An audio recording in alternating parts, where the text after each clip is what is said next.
Students, this is the 27th lecture of rotational dynamics. In this lecture we are going to start with the 27th topic, or you can say it is the next topic, a new topic of rotational dynamics, which is moment of inertia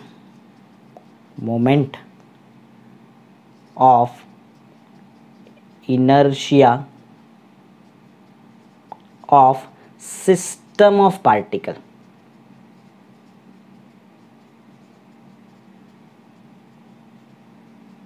ठीक है, तो ये है हमारा आज का topic. Okay, तो I hope आपको क्वेश्चन एकदम क्लियर समझा है। अब हमको क्या करना है, हमको निकालना है मोमेंट ऑफ इनर्शिया, लेकिन अब सिंगल पार्टिकल नहीं, जैसे हमने लास्ट लेक्चर में सिंगल पार्टिकल का मोमेंट ऑफ इनर्शिया निकाला है, ये केस में हम सिस्टम ऑफ पार्टिकल्स मीन्स बहुत सारे पार्टिकल्स होंगे, उनका हम मोमेंट ऑफ इनर्शिया निकालेंगे। ठीक है, सो एज यूजुअल हम डायग्राम से स्टार्ट करते हैं। तो एक काम करते हैं, आपको पता है मोमेंट ऑफ इनर्शिया निकालने के लिए सबसे ज़रूरी चीज़ है वो होना चाहिए एक्सिस ऑफ रोटेशन। हम एज्यूम करते हैं कि ये एक्सिस ऑफ रोटेशन के अबाउट सारे पार्टिकल्स ये डायरेक्शन में रोटेट हो रहे हैं।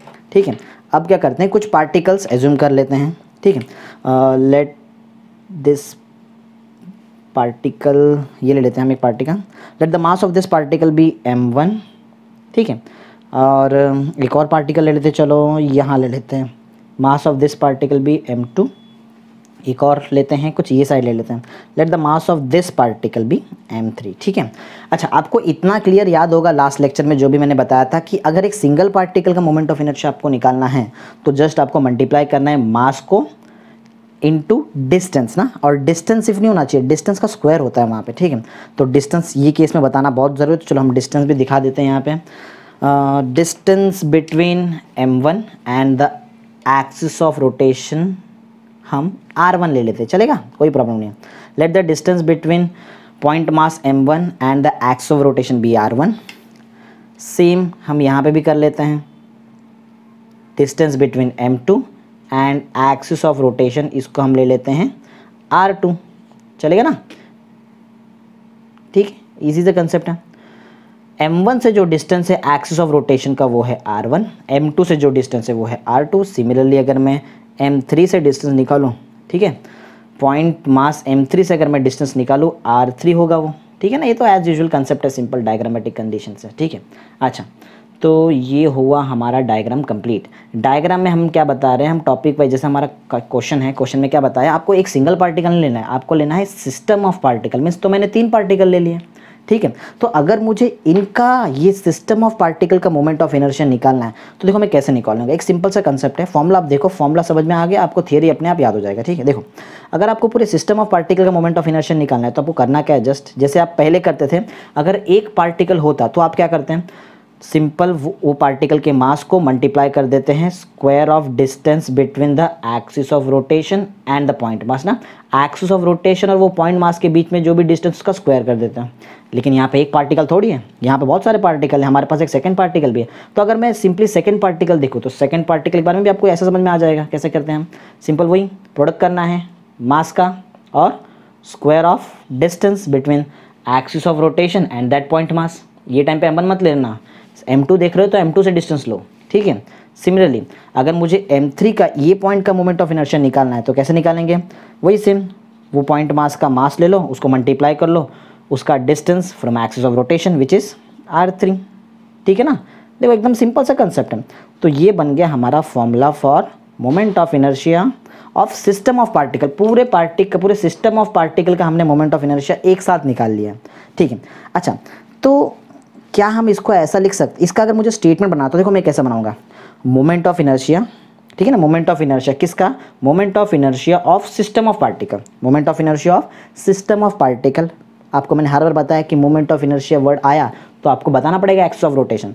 Moment of inertia of system of particle about any axis of rotation, कोई भी axis of rotation is defined as क्या क्या होना चाहिए, देखो is defined as sum of, दिख रहा है सम प्लस है ना, is defined as sum of, अच्छा सम तो है, सम के साथ में बीच में देखो प्रोडक्ट भी है यहाँ पे।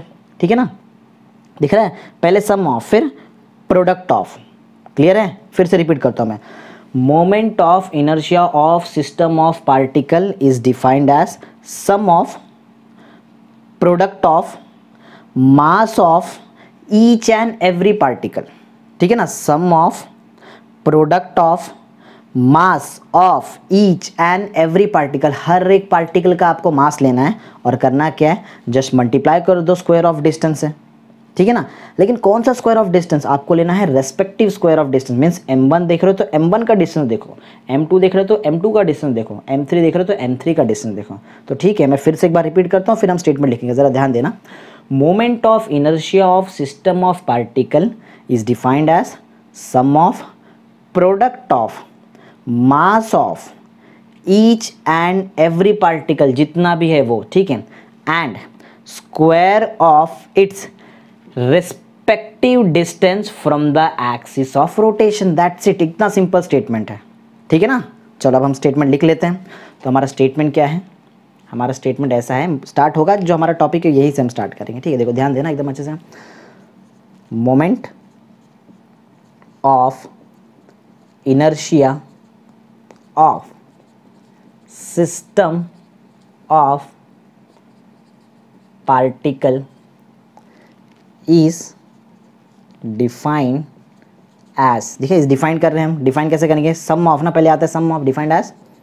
अच्छा, डिफाइंड एज से पहले हम एक पार्ट हमको इंसर्ट करना चाहिए, ठीक है। यहाँ पे वो ये है कि मोमेंट ऑफ इनर्शिया तो निकाल रहे हो, लेकिन किसके अबाउट निकाल रहे हो, about any axis of rotation. ये बहुत ज़्यादा इंपॉर्टेंट, बड़ा भूलना नहीं, ठीक है। Moment of inertia of system of particle about any axis of rotation, ठीक है, अबाउट कोई भी axis of rotation. Moment of inertia of a system of particle about any axis of rotation is defined as. कैसे define करें हम इसको, is defined as, याद है ना आपको, पहले सम ऑफ, फिर प्रोडक्ट ऑफ, किसका product, mass of each and every particle. आगे भी है, लिख लेते चलो पहले उतना। Is defined as sum of product of mass of each and every particle, ठीक है ना। Sum of product of mass of each and every particle, and एक और चीज़ याद है, एंड स्क्वायर ऑफ, है ना, एंड स्क्वायर ऑफ इट्स, कौन सा डिस्टेंस याद है, respective distance, square of its respective distance from axis of rotation, ठीक है ना, फ्रॉम एक्सिस ऑफ, आगे लिख देता हूँ क्योंकि यहाँ पे m3 है, फ्रॉम एक्सिस ऑफ रोटेशन, ठीक है। देखो एकदम सिंपल सा स्टेटमेंट है, अगर आप ये फॉर्मूला आपको याद है तो स्टेटमेंट आपके लिए कोई बड़ी बात नहीं है, बहुत ईजिली हम स्टेटमेंट बना सकते हैं। फिर से एक बार रिवाइज करते हैं, हमारा स्टेटमेंट क्या है, moment of inertia of system of particle about any axis of rotation is defined as sum of product of, ठीक है ना, mass of each and every particle and square of its respective distance from axis of rotation. That's it. अच्छा, ये formula को हम थोड़ा आगे बढ़ा लेते हैं। देखो फॉर्मूला को कैसे आगे बढ़ाएंगे, आप ध्यान से देखो कि ये तो सब में प्लस प्लस आ रहा है, मीन्स सम आ रहा है, तो मैं सम को रिप्लेस कर सकता हूँ समेशन से, ठीक है ना। समेशन में ध्यान देना, हर जगह पे m मिल रहा है आपको तो मैं यहाँ पे m लिख देता हूँ, और हर जगह पे r भी मिल रहा है आपको तो मैं यहाँ पे r भी लिख देता हूँ। लेकिन एक पॉइंट नोट करो, एक बार m के पास 1 है, फिर m के पास 2 है, फिर m के पास 3 है, that means her bar m का जो नीचे वाला पार्ट सफिक्स नंबर है वो चेंज हो रहा है, तो मैं यहाँ पे i लिख देता हूँ। सिमिलरली यहाँ पे जो नंबर है वही नंबर तो यहाँ पे भी है, 2 के लिए 2 है, 3 के लिए 3 है, तो i के लिए i होगा, ठीक है ना। एक बात भूल रहे हैं, याद है स्क्वायर भी डाल लेते हैं, तो ये हुआ हमारा एक्चुअल फॉर्मूला। वैसे देखा जाए तो दोनों हमारा फॉर्मूला ही है।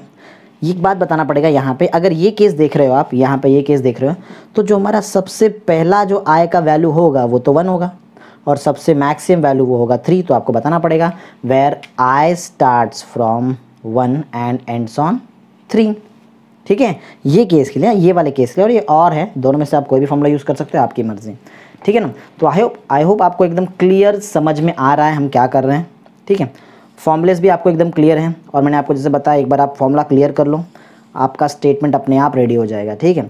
डायग्राम भी आपको पूरा प्रॉपरली क्लियर है, ठीक है। तो ये हुआ हमारा लेक्चर नंबर 27 कंप्लीट। तो हमने जो भी किया है, आई होप सबको एकदम क्लियर समझा है, ठीक है। Okay, thank you.